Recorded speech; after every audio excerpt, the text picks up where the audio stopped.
Est-ce que manger sain coûte cher? La question est plus complexe qu'elle n'en a l'air et même si 55% des Français trouvent que manger équilibré coûte trop cher et que 85% d'entre eux, dont vous faites peut-être partie, estiment qu'une alimentation de qualité coûte aussi trop cher, les résultats sont en fait plus nuancés qu'ils n'y paraissent. Alors on va passer en revue tout ça dans cette vidéo et je vais vous partager mes conseils pour manger sain et préserver votre santé en faisant des économies. Parce que oui, c'est possible. On commence par un petit état des lieux sur la différence de coût à la calorie entre les aliments dits sains, les matières premières, brutes ou peu transformées, les fruits et les légumes frais, et les aliments dits malsains, les produits industriels et ultra transformés en tête de liste. Et là, la sentence est sans appel, les derniers coûtent bien moins cher que les premiers. Je vous mets l'étude comparative en description et aussi un très bon article de Julien Venesson sur le sujet. Et donc, on peut voir que oui, dans une optique de survie alimentaire immédiate, la malbouffe est largement plus économique. Et c'est malheureusement un choix que beaucoup se retrouvent à faire pour cause de budget serré. On fait donc face à une offre alimentaire qui rend plus accessible des aliments de mauvaise qualité, mais à quel prix?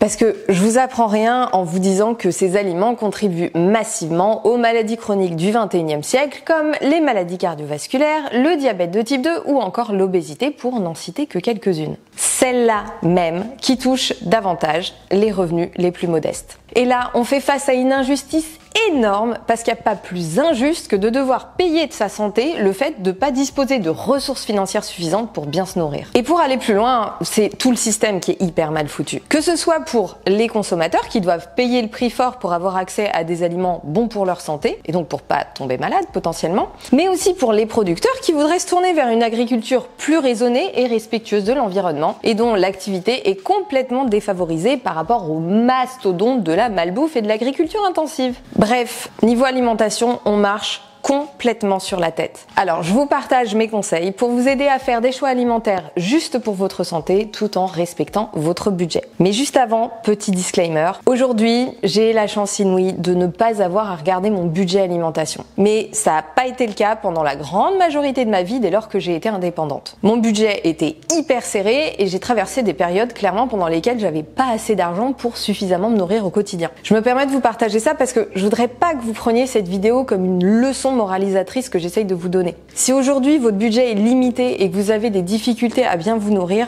sachez simplement que moi aussi je suis passée par là suffisamment dans ma vie pour comprendre ce que cette situation implique. Et j'espère vraiment que cette vidéo pourra vous aider un tant soit peu à améliorer la qualité nutritionnelle de vos repas en respectant votre budget. Parce qu'il est hors de question que vous sacrifiez votre santé parce qu'une alimentation plus saine et meilleure pour vous serait trop chère pour vous. Alors c'est parti, premier conseil budget friendly, on ouvre grand la porte aux légumineuses. Alors non, ne partez pas après ce premier conseil parce que vous aimez pas les légumineuses. Parce que les lentilles, les haricots secs, les pois chiches et les dérivés de légumineuses comme le tofu par exemple sont méga sous-cotés. Et pourtant, ce sont de véritables merveilles nutritionnelles, parfaites pour la santé et pour le porte-monnaie, et qui peuvent être très bonnes aussi. Je me suis amusée à faire un comparatif très concret des différentes sources de protéines qui peuvent composer un repas en fonction de leur prix et de leur apport en protéines. Alors, côté malbouffe, j'ai pris un grand classique, les cordons bleus. Eux, ils sont à 9,98€ le kilo pour la marque distributeur.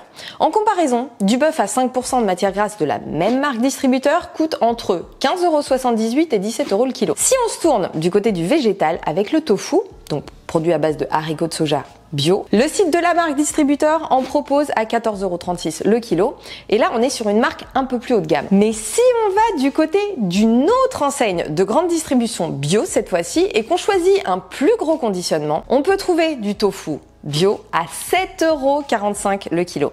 Et là, on se retrouve avec donc un produit bio, meilleur pour la santé et pour l'environnement, moins cher au kilo que les alternatives précédentes. Ok, certes, pour avoir le même apport en protéines que le bœuf à 5% de matière grasse, il faudra manger en moyenne 65% de tofu en plus. Mais même avec ce désavantage quantitatif, le coût reste inférieur au bœuf. En comparaison, pour 20 à 22 grammes de protéines, on a 100 grammes de bœuf à 5%, ce qui revient à 1,58€, et 165 grammes de tofu ferme nature, ce qui revient à 1,23€.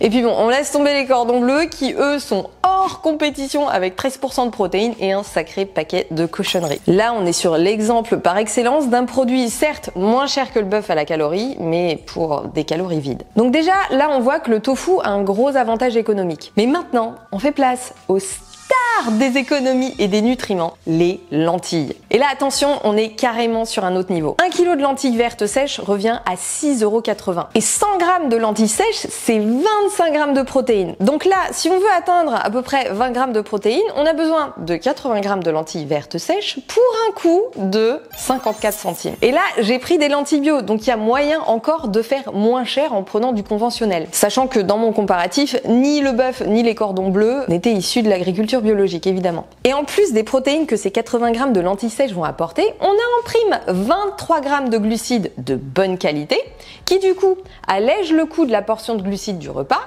et une bonne dose de fibres, dont les fibres prébiotiques essentielles à la santé du microbiote intestinal et encore largement insuffisantes dans l'alimentation des Français. Franchement, c'est pas un bon deal ça? Et si je rajoute que les légumineuses font partie des aliments de base les moins impactés par l'inflation, en comparaison, on est à plus 3,8% d'inflation pour les légumineuses, alors qu'elle est de 12% pour la globalité des produits alimentaires en 2022.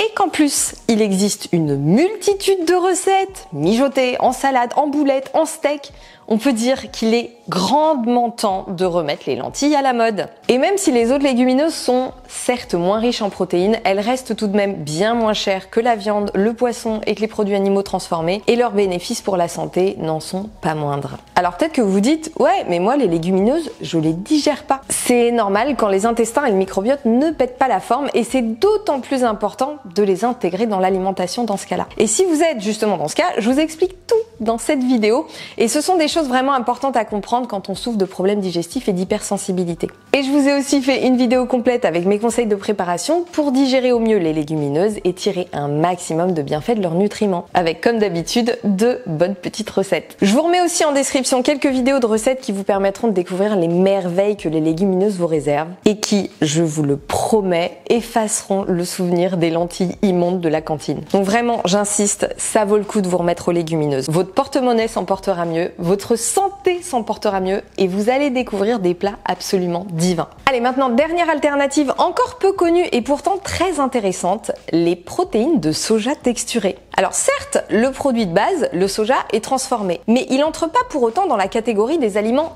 ultra transformés.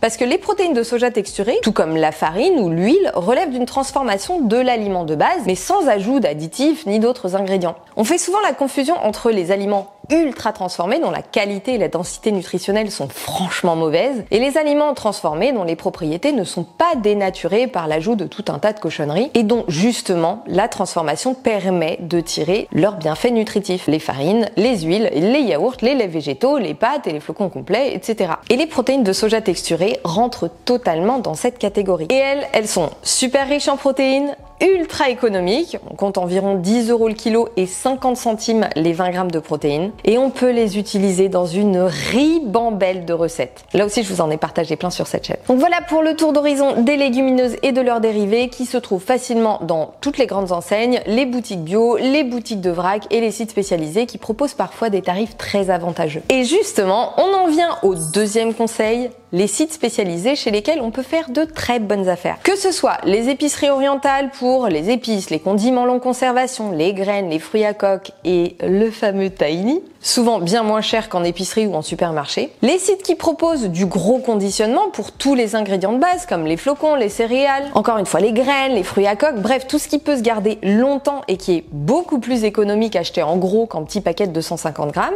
Et là, en fait, pour être sûr de faire de bonnes affaires, il suffit de comparer simplement le prix au kilo et la différence peut clairement aller du simple au double. Et justement, dans cette optique, Bulk, qui est la marque avec laquelle je travaille, peut aussi proposer des prix avantageux sur toute une gamme d'ingrédients essentiels comme les flocons d'avoine, les graines de chia, les fruits à coque, les purées de fruits à coque, les protéines en poudre, les farines, etc. Et particulièrement en période de promotion et avec le code que j'ai grâce à mon partenariat qui peut vous donner jusqu'à 45% de réduction sur vos commandes. Donc je vous mets le code sur l'écran et le lien et toutes les infos en description. Donc n'hésitez pas à aller jeter un petit coup d'œil et puis comme toujours, quoi qu'il en soit, à comparer le prix final au kilo. Ceci étant dit, on passe au troisième conseil, très important aussi celui-ci, se faire petit à petit une bonne base d'ingrédients essentiels qui pourront servir à la majorité des recettes. Farine, condiments, épices et aromates, céréales, légumineuses, pâtes et pâtes de légumineuses, quelques conserves comme les tomates pelées, les légumineuses ou encore le lait de coco, compote de pommes, fruits à coque, purée de fruits à coque. Ces ingrédients qui ont une durée de vie longue et qui donc ne risquent pas d'être périmés et gaspillés et qui constituent le socle de base d'un nombre incalculable de recettes. Ça, c'est quelque chose qui revient régulièrement en commentaire de mes vidéos de recettes, des personnes qui me disent « Ouais, mais c'est que des ingrédients compliqués que j'ai pas dans mon placard. » Mais en fait, ces ingrédients de base qui sont relativement peu coûteux à l'achat et qui se gardent longtemps sont utilisés dans quasiment toutes les recettes. Et c'est justement cette base qui constitue le socle d'une multitude de repas du quotidien dans lesquels on n'aura plus que quelques ingrédients frais à rajouter. Alors oui, c'est un petit investissement de départ pour des ingrédients longue durée, mais qui permet à la fois de bien manger et sur le long terme de faire des économies. D'ailleurs, que ce soit dans mon guide du meal prep et dans les e-books de recettes Vegelicious, je propose des listes de ces ingrédients essentiels et les meilleurs endroits où les choper. Donc on réorganise ses placards pour faire une belle base à ces ingrédients essentiels pour se simplifier la vie au quotidien et faire des économies. Et justement, à propos de shopping, quatrième conseil encore bien peu populaire mais qui mérite d'être découvert, le vrac. Que ce soit en grande surface, en magasin bio ou en boutique spécialisée, le vrac peut permettre de faire quelques précieuses économies. Sur les ingrédients longue conservation comme les pâtes, le riz, les céréales, les épices et une multitude d'ingrédients solides, sucrés et salés, mais aussi liquides, on y pense moins, comme les huiles, les vinaigres, la sauce soja ou le sirop d'érable par exemple. Et dans les boutiques entièrement dédiées au vrac, on retrouve même du frais comme les yaourts, le tofu et le kimchi. Alors si vous en avez une proche de chez vous et que vous n'y êtes jamais entré, c'est le moment de sauter le pas et de découvrir les bonnes affaires, mais aussi les bons gestes pour la planète que vous pouvez y faire. Attention, cependant, c'est pas parce qu'il n'y a pas d'emballage que les produits sont automatiquement moins chers. Généralement, le bio est moins cher en vrac, alors que les aliments issus de l'agriculture conventionnelle ne le sont pas. Et d'ailleurs, le vrac est généralement moins cher dans les boutiques bio et spécialisées qu'en grande surface, parce que les supermarchés tirent les prix du préemballé conventionnel vers le bas. Alors, dans une optique d'économie sur vos aliments bio, le vrac est une bonne option. Mais comme toujours, comparez les prix au kilo pour vous en assurer. Cinquième conseil, qui sera pas forcément adapté à tout le monde, mais qui peut être appliqué au moins pour quelques produits, le fait maison. Que ce soit les purées de fruits à coque dont on a pu acheter du coup la matière première en vrac ou en gros conditionnement, les houmous et les sauces qui coûtent bien plus cher lorsqu'ils sont vendus déjà préparés, les mélanges d'épices que vous pouvez faire vous-même, la germination des graines. Alors là, rien de plus simple et économique, avec une cuillère de graines et un petit germoir, vous avez en quelques jours un bocal bien rempli de graines germées, bien fraîches et bourrées de nutriments, qui vous aurait coûté un bras si vous les aviez achetés emballés en boutique. Et puis ça fait moins de plastique, alors c'est encore mieux. Les variétés de graines à faire germer sont super nombreuses et c'est à la fois simple et ludique à faire. Donc c'est typiquement le genre de truc qui prend quasiment pas de temps et qui permet de faire des économies en prenant soin de sa santé. Pareil pour les pickles et les légumes lacto-fermentés ou encore même le kombucha et le kéfir qui coûtent une blinde dans le commerce et qui peuvent être totalement faits maison. Bon, par contre, ces derniers demandent plus de temps et de logistique, donc ça dépend complètement de vos possibilités en matière de temps. Bref, on a toujours la possibilité de faire quelques petites choses soi-même en fonction du temps dont on dispose. Et franchement, une fois qu'on a pris le coup, ça rentre tout seul dans les habitudes. Pour vous dire, même mon mec qui est fan de houmous et qui consommait une quantité astronomique de pots de houmous du commerce, s'est mis à le faire lui-même tous les week-ends. Ça lui prend à peine 10 minutes et le résultat est bien plus économique et bien meilleur aussi puisqu'il s'agit de la recette de houmous de mon Vegelicious basique. Et à propos de fait maison, rien de mieux pour faire des économies que le meal prep. Une bonne organisation au préalable est nécessaire pour pas se retrouver débordé au moment des courses et de la préparation des repas. Et c'est justement pour vous aider au mieux à gérer votre meal prep de A à Z, des courses à la préparation et à la dégustation des repas, que j'ai créé le Meal Prep Guide. Donc si vous avez besoin d'un guide complet et accessible pour vous lancer, il vous sera d'une aide précieuse. Je vous ai mis, comme d'habitude, le lien avec toutes les infos en description. Et une fois le Meal Prep bien organisé et avec un peu de pratique, franchement, ça roule comme sur des roulettes. Avec, à la clé, des repas sains et économiques, sans gaspillage. Et non, le meal prep ne veut pas dire manger le même plat du lundi au vendredi, avec en plus en général des tupperwares dégueulasses à la fin de la semaine. On peut tout à fait se faire des plats variés et vraiment savoureux qui comblent nos besoins nutritionnels et nos papilles. Et ça nous mène au dernier conseil de cette vidéo, passer en cuisine. Alors non, ça veut pas dire passer des heures à cuisiner. Mais pour faire des économies sans sacrifier son plaisir gustatif ni sa santé, investir sa cuisine est un passage incontournable. Franchement, c'est bien moins compliqué que ça en a l'air et il n'y a pas besoin d'être naturellement doué en cuisine pour préparer de bons petits plats. Pour la petite anecdote, jusqu'à mes 30 ans passés, j'étais nulle en cuisine et j'aimais clairement pas ça. Il fallait que ça soit simple et vite expédié. Le midi, je mangeais des salades toutes faites ou des plats préparés. Et le soir, vu que je rentrais super tard après mes coachings, je me faisais généralement des tranches de poulet sous vide ou du maquereau en conserve, du riz pré-cuit et de la salade en sachet ou des haricots verts en conserve. J'en reviens même pas d'ailleurs. Quand c'était pas simplement un grand bol de fromage blanc 0% avec des céréales Special K. Croyez-le ou non, c'était vraiment ça, j'exagère même pas. Et puis, je me suis intéressée à la nutrition et j'ai voulu rendre l'alimentation macro-friendly, sexy et appétissante. Tout d'abord pour mes clients qui trouvaient que manger sain et équilibré était complètement rébarbatif. Et je les comprends vu mon alimentation à l'époque. C'est comme ça que ça a commencé, j'ai exploré des recettes, je me suis prise au jeu de l'élaboration de préparations à la fois appétissantes et savoureuses et équilibrées et j'y ai pris goût, jusqu'à en avoir fait une partie intégrante de mon métier et de ma passion. Et je vous jure que c'était pas gagné au départ. Alors, mon conseil, si vous savez pas par où commencer et que même la simple préparation de pâtes peut tourner au vinaigre, commencez par vous familiariser avec quelques recettes simples qui vous font l'œil. Un petit déjeuner, puis un deuxième, un ou deux plats salés, puis des variantes, un ou deux snacks. Commencez petit, mais trouvez ce qui vous est facile à préparer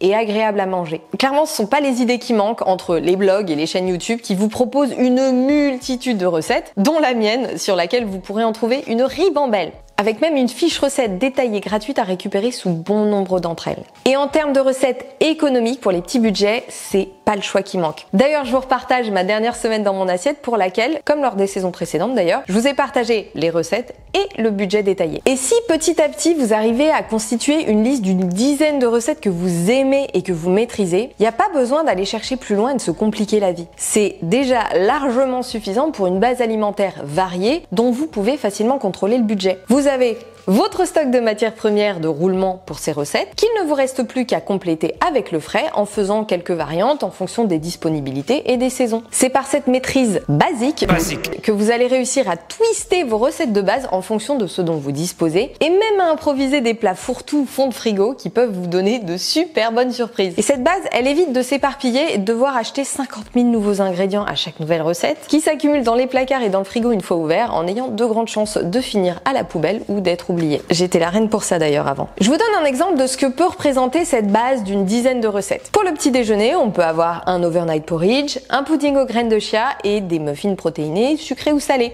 ou des pancakes ou même un mug cake, parce qu'en fait les ingrédients de base sont les mêmes. Et donc là, pour ces trois petits déjeuners différents, on a une bonne base d'ingrédients récurrents, les flocons d'avoine que vous pouvez mixer en farine, les graines de chia que vous pouvez passer aussi au blender pour les moudre et ensuite les utiliser en œuf végétal pour vos muffins ou ajouter directement dans les pancakes par exemple, du lait végétal, éventuellement une protéine en poudre de bonne qualité selon les besoins nutritionnels, de la purée de cacahuètes en gros pot ou des cacahuètes pour faire sa purée de cacahuètes soi-même et des condiments de base. Bref, une base d'ingrédients longue conservation qui vont vous servir quasiment à chaque fois, que vous pouvez acheter en vrac ou en gros conditionnement sans risquer de gaspiller. Et ensuite, vous pouvez compléter avec du frais selon la saison pour les fruits par exemple ou alors du surgelé en profitant des promos quand il y en a. Comme ça se conserve longtemps, vous risquez pas de gaspiller. Et puis des toppings et des garnitures selon vos possibilités et les bonnes affaires du moment. Yaourt végétal, fruits à coque, etc. Donc ça c'était pour les petits déjeuners. Et pour les repas salés du midi et du soir, il y aura une base dont je vous ai déjà du coup parlé, les lentilles qui peuvent être cuisinées en dalle ou en autres plats mijotés nutritifs dans lesquels on peut mettre des légumes et des épices divers en fonction de ce qu'on a à disposition. Des lentilles qui peuvent aussi être préparées en boulettes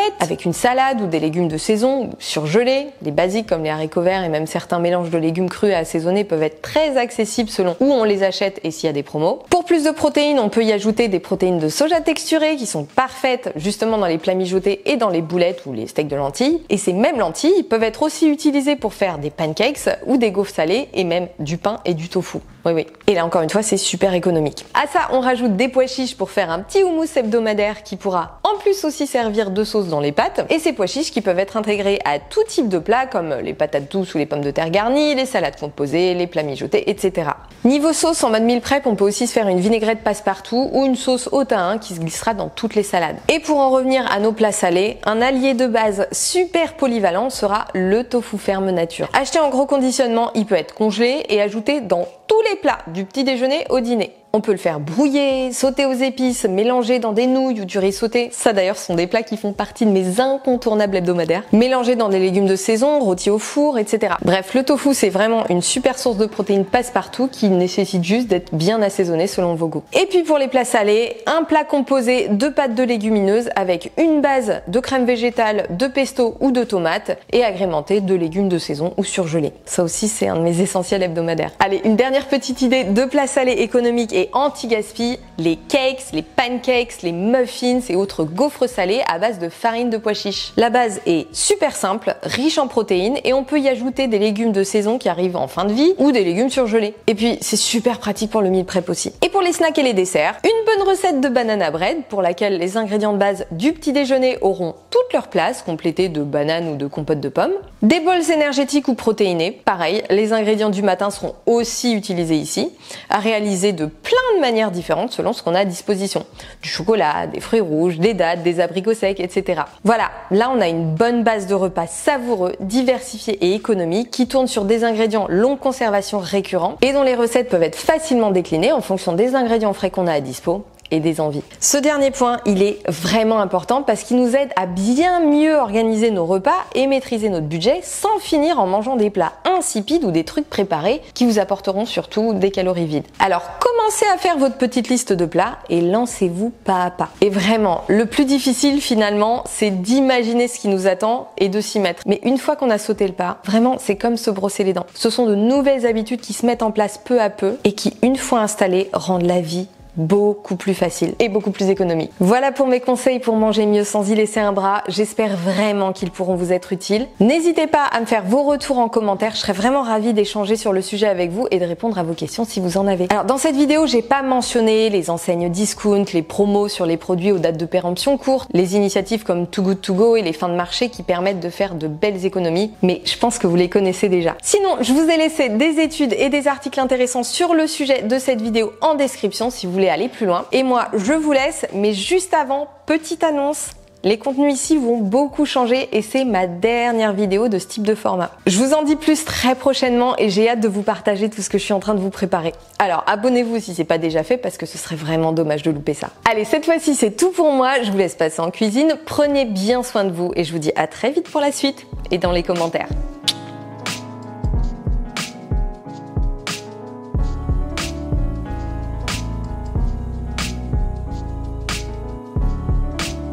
Des études, aidez-moi!